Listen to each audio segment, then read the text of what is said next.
बिस्मिल्लाहिर्रहमानिर्रहीम। अस्सलाम वालेकुम डियर स्टूडेंट्स, उम्मीद है आप सब खैरियत से होंगे। Today we are going to discuss physics MCQs class 10th unit number 11 sound. The intensity of a sound wave increases by 1000 watt per metre square. What is this increase equal to in decibels. ये intensity given है 1000 watt per metre square है, decibel में इसकी value क्या होगी। तो intensity level formula ये हमें याद है, डेल्टा बी और beta equal to 10 log intensity. Intensity चूँकि गिवन है, इंटेंसिटी की वैल्यू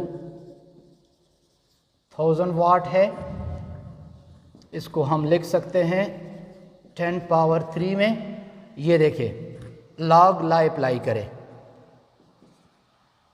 तो 3 आगे आएगा और log 10 मल्टीप्लाई 3 30, log 10 1 के बराबर है, तो फाइनली 30 के इक्वल आएगा। ये ऑप्शन चेक करें, ये ऑप्शन नंबर सी में है, option C. An echo occurs when a sound waves is, clear है बिल्कुल सब कुछ।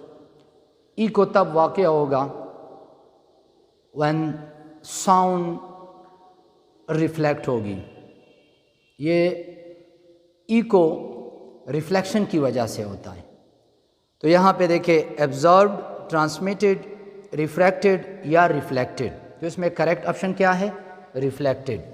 Question number 2 D option correct है, रिफ्लेक्टेड।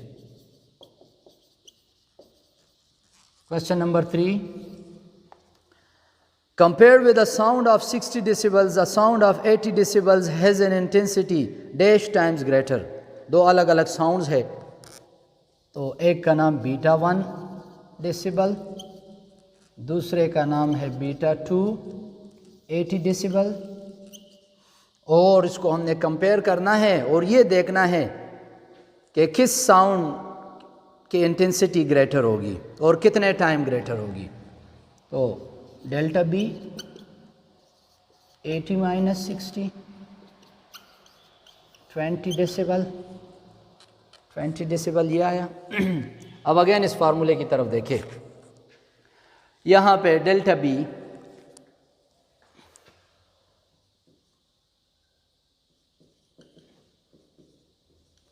log और I divide by I not, इसकी वैल्यू गिवन है 20। 10 log I divide by I not divide by 10, ये आ जाएगा, और एंटी लॉग ले लें, यहाँ से आ जाएगा 2 equal to log I divide by I nought. Log को ख़त्म करने के लिए हम एंटी लॉग लेते हैं, तो यहाँ आ जाएगा एंटी लॉग 2 और एंटी लॉग और लॉग, ये कैंसिल हो जाएगा, I बाई I नॉट रह जाएगा। एंटी लॉग ऑफ 2 वो 100 के बराबर है, तो I divide by I not 100 के बराबर आ जाएगा। तो इसका मतलब है कि इसमें बी ऑप्शन ठीक है। ये कौन सा ऑप्शन है? बी ऑप्शन ठीक है, 100 टाइम्स ग्रेटर होगी ये आवाज़। The loudness of a sound is most closely related to its. Loudness of a sound, ये तो हमने लाउडनेस में भी पढ़ा है कि लाउडनेस किस चीज़ पे डिपेंड कर रहा है। अब देखिए pitch, sorry frequency, period, wavelength, amplitude. और फ्रीक्वेंसी पे डिपेंड नहीं कर रहा, पीरियड पे भी डिपेंड नहीं कर रहा, वेवलेंथ पे भी डिपेंड नहीं कर रहा। तो एम्पलीट्यूड, जितना भी एम्पलीट्यूड आप बढ़ाएंगे उतना ही लाउडनेस बढ़ेगा। तो इसमें है क्वेश्चन नंबर 4 में part option number D, option number D है एम्पलीट्यूड।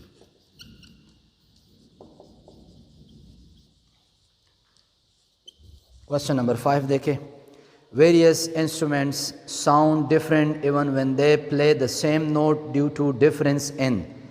ये इंस्ट्रूमेंट्स ये फिगर में आप देख सकते हैं, मुख्तलिफ इंस्ट्रूमेंट्स है, गिटार भी है, पियानो भी है, फ्लूट भी है।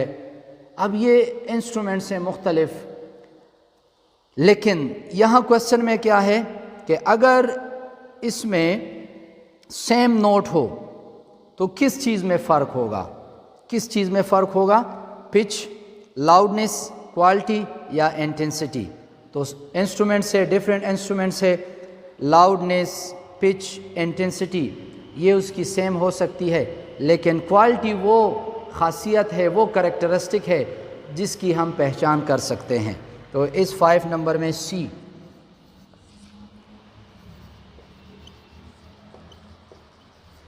Quality.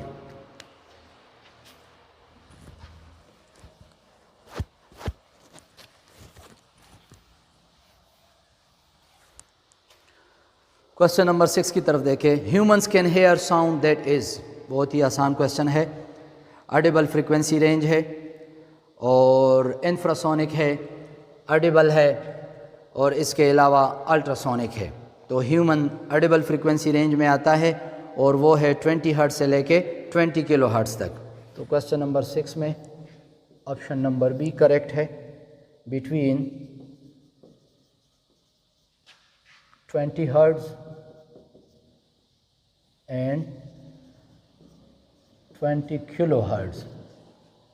Question number 7. The speed of sound on a warm day when the outdoor temperature is 38 degree centigrade is.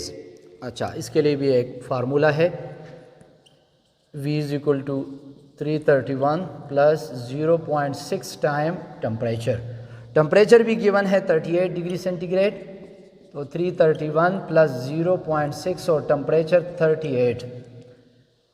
38 के साथ 0.6 मल्टीप्लाई करें और इसके साथ 8 करें तो ये आपको रिज़ल्ट देगा 354 मीटर पर second.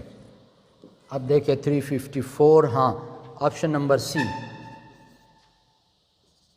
354। Question number 8। Minimum echo distance is reduced in. Echo distance है 17 मीटर और टाइम है 0.1 सेकेंड। तो इसके लिए एक फार्मूला मैं लिखने जा रहा हूँ, इधर से आपको बिल्कुल क्लियर हो जाएगा। So S is equal to V और T। इस केस में टाइम कांस्टेंट है, टाइम को हम कम ज़्यादा नहीं कर सकते क्योंकि इको के लिए जितना टाइम दरकार है वो है 0.1 सेकेंड, इसके लिए इतना टाइम चाहिए। अब वेलोसिटी पे डिपेंड कर रहा है, वेलोसिटी पे डिपेंड कर रहा है। वेलोसिटी के लिए अगेन ये फार्मूला आप लोग देखें, अगर temperature increase velocity increase, temperature decrease velocity decrease, और यहाँ देखिए वेलोसिटी डिक्रीज डिस्टेंस डिक्रीज। तो रिड्यूस की बात है, कम होने की बात है। तो यहाँ आप देखें जब टेम्परेचर डिक्रीज, अब विंटर में समर में आप देखें तो यहाँ पे डिस्टेंस रिड्यूस की बात है, तो इस वजह से टेम्परेचर को हम रिड्यूस कर रहे हैं। टेम्परेचर रिड्यूस तो यहाँ वेलोसिटी डिक्रीज, वेलोसिटी डिक्रीज तो डिस्टेंस डिक्रीज। तो ये किस केस में पॉसिबल है? समर में पॉसिबल है, विंटर में पॉसिबल है, स्प्रिंग में या स्पेस में? तो ये विंटर में पॉसिबल है। विंटर में चूंकि टेम्परेचर गिरता है तो ये उस केस में पॉसिबल है। तो ये इसका करेक्ट ऑप्शन क्या है? Option number B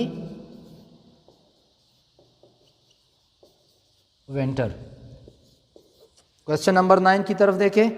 which of the following can not transmit sound? Solid, liquid, gas और वैक्यूम। बिल्कुल कॉमन कंसेप्ट है। सॉलिड में भी साउंड ट्रेवल कर सकती है, लिक्विड में भी कर सकती है, गैस में भी कर सकती है, वैक्यूम में नहीं कर सकती क्योंकि sound is mechanical longitudinal waves और प्रोपेगेशन के लिए मीडियम की ज़रूरत होती है। तो इस केस में और इस क्वेश्चन में डी नंबर ऑप्शन करेक्ट है।